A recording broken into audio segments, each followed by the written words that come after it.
Hello, Labi! Happy birthday! So, another year, older ka na. Ayan, 40 plus.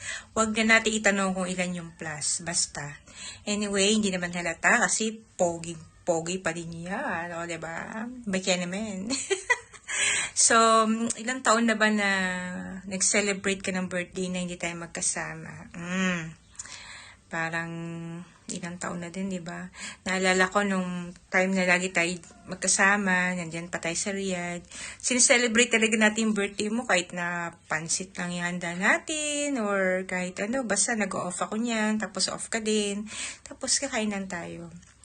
Pero what to do, di ba? Ika nga, what to do, Yani? Sa ngayon, ilang years na rin tayo hindi magkasama, pero physically lang tayo hindi magkasama. Pero alam mo naman, in my heart, na palagi kong wini-wish na ikaw ay healthy, maging healthy, and laging safe dyan kasi nag-isa ka. And yun, gusto ko na maraming birthdays pa to come. And matupad pa yung mga iba nating mga plans. Ayan.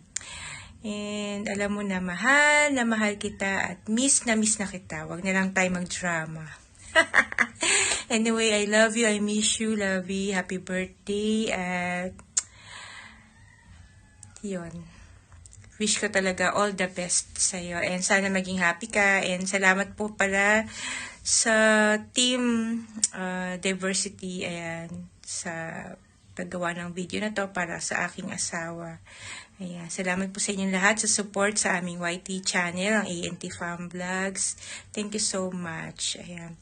So, Lovey, happy birthday. Enjoy your day. I miss you. I love you. Bye-bye.